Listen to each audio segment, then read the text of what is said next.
Assalamualaikum warahmatullahi wabarakatuh. Perkenalkan, nama saya Daniel Riansah. Di sini saya akan mempresentasikan materi yang saya pilih, yaitu saluran terbuka. Yang pertama, pengertian.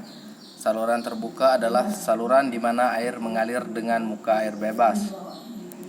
Yang kedua, jenis saluran berdasarkan pembuatannya. 1. Saluran alam atau natural channel. Yang kedua, saluran buatan atau artificial channel. 3. Saluran alam. 1. Geometri saluran tidak teratur. Yang kedua, material saluran bervariasi, kekasaran berubah-ubah.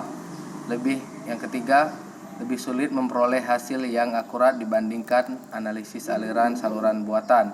Yang keempat, perlu pembatasan masalah bila tidak analisis menjadi lebih kompleks, misal erosi dan sedimen. Saluran buatan. 1. Dibuat oleh manusia. Contoh, saluran irigasi, kanal, saluran pelimpah, selokan, gorong-gorong, dan lain sebagainya.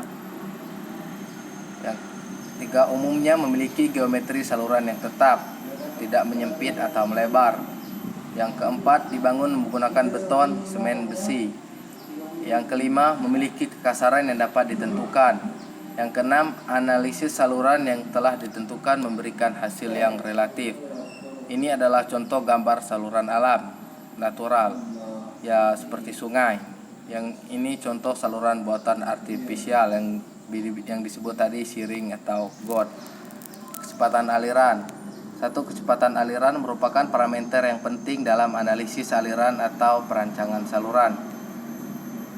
Yang kedua, kecepatan aliran tidak menentukan jenis aliran, apakah termasuk aliran yang satu laminar, transisi, atau turbulen.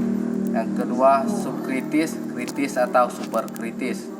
Distribusi kecepatan aliran. 1. Bergantung banyak faktor, antara lain 1. Bentuk saluran, yang kedua kebesaran dinding saluran, dan yang ketiga debit aliran.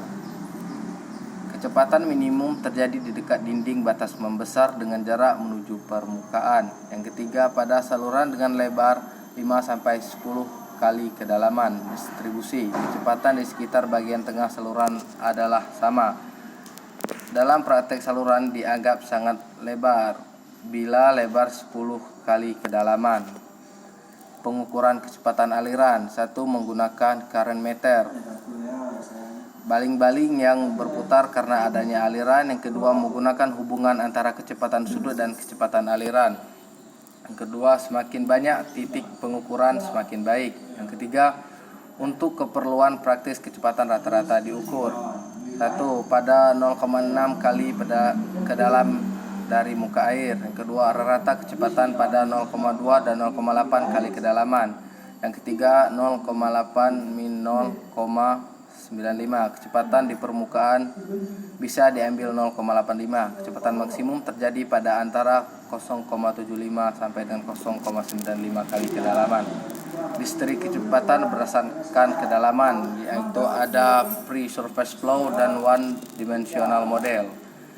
Geometri saluran. 1. Kedalaman Y, depth. Yang kedua, ketinggian di atas datum, Z, stack. Luas penampang, A, area cross section area. Keliling basah, P, wetted perimeter. Lebar permukaan, B, surface perimeter. Jari-jari hidrolis, A per P, rasio luas terhadap keliling basah. Rata-rata kedalaman hidrolis, D, rasio luas berhadap lebar permukaan. Yang terakhir, kemiringan saluran, SO. Persamaan untuk saluran persegi panjang, trapezoidal, dan lingkaran bisa kita lihat di tabel berikut ini. Mungkin itulah yang dapat saya sampaikan. Apabila ada perkataan yang salah atau materi yang salah saya sampaikan. Saya akhiri. Wassalamualaikum warahmatullahi wabarakatuh.